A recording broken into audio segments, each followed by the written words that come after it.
Yes, that's right. It is 5-Minute Friday again. We're here counting down till we cruise again in North America, and it is actually day 29 since we started counting down in 2021. Looking forward to cruising in America. And yes, that is right. We have Bernie Sanders here with us. The senator from Vermont wanted to hang out, hear the cruise news, although we all know he's not a big cruise fan, wanted to hear the cruise news, hear the cruise deals, and then at the end we'll have a quick interview with him. Roll the intro.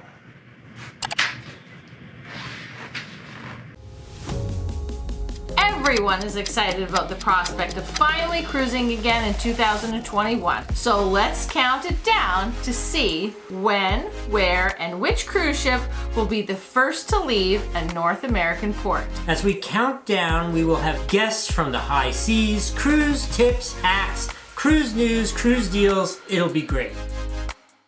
All right, Bernie, what do you say we throw 5 minutes on the clock?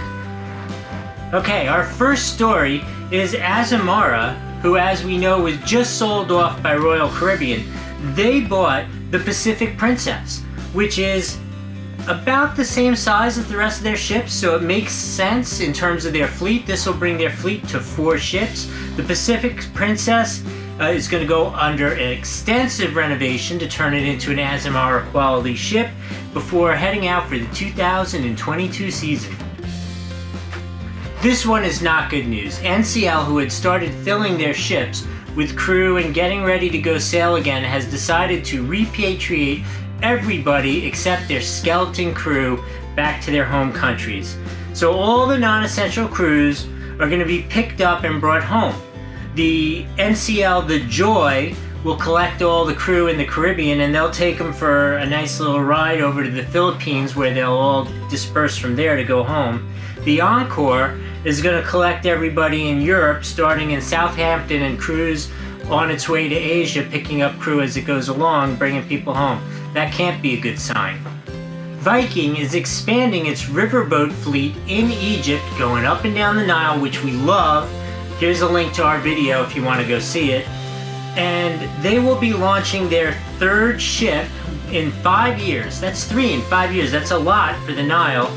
In September of 2022, it will be the Viking Aton, which is a similar design to the other 2. It is beautiful.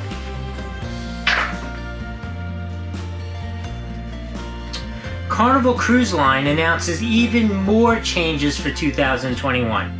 They've now cut San Diego out. They had wanted to sail out of San Diego for a long time, but they're like, no, we're done with San Diego until at least 2023. And this is all just days after extending their no sail through April 30th, 2021. This is really dragging on.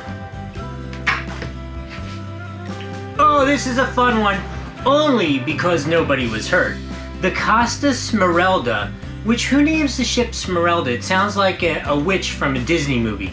Anyway, the COSTA SMERALDA, while parking in Italy, crashed into a crane.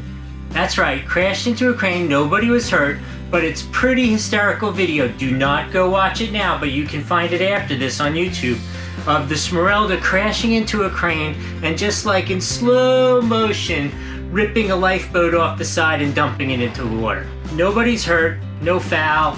It's just entertaining video. Go check it out.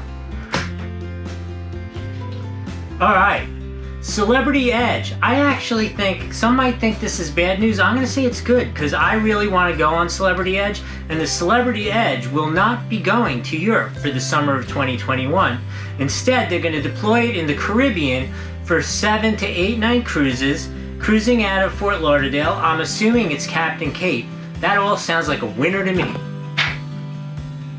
Okay, I know you're waiting for me to talk to Bernie. I know it, but it's coming. Let's talk about cruise deals first. I got some fun ones. These are last minute cruise deals, all of them May 2021. Some of them cheap, some of them may go, some may not, but it might be fun if you want to throw some money at something and see what happens. How about the MSC ARMONIA, 3 nights out of Miami, May 2021, for as low as $53 a night. That's like almost free. Carnival Quest, sailing out of Miami, 4 nights, Western Caribbean, all that sounds kind of normal. $61 a night, again, a good deal, but sounds kind of normal. Here's the special part.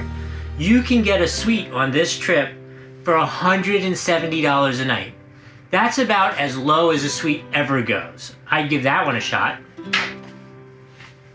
Ooh, another Carnival one.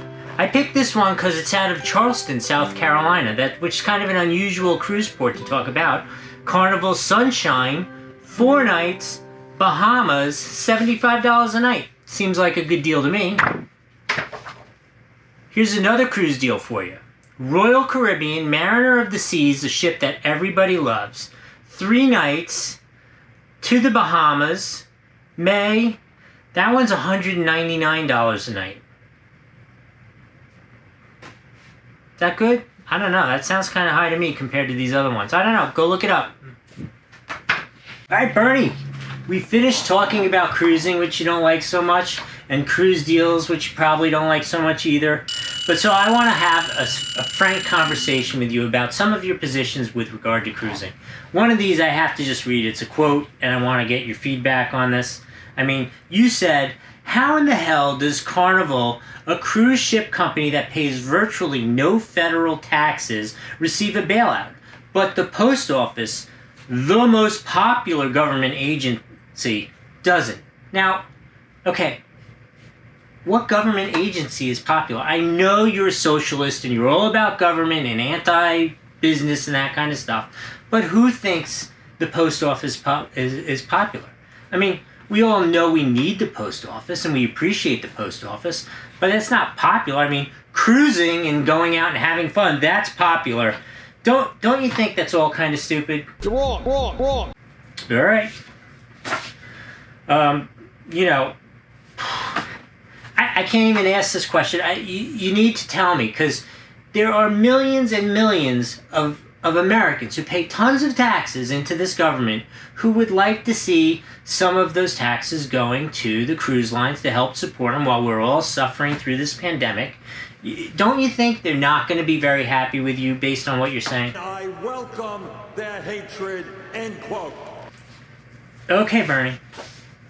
All right, one last question, all right, because this is not going very well. But I'm going to ask you this question. Bernie, did you know that the Jones Act is preventing Americans from being able to safely get on a cruise ship and go on a cruise from Washington up to Alaska and see our beautiful wilderness? The Jones Act. Do you know that? I do know it. I wrote the damn bill. Wow. Okay. All right.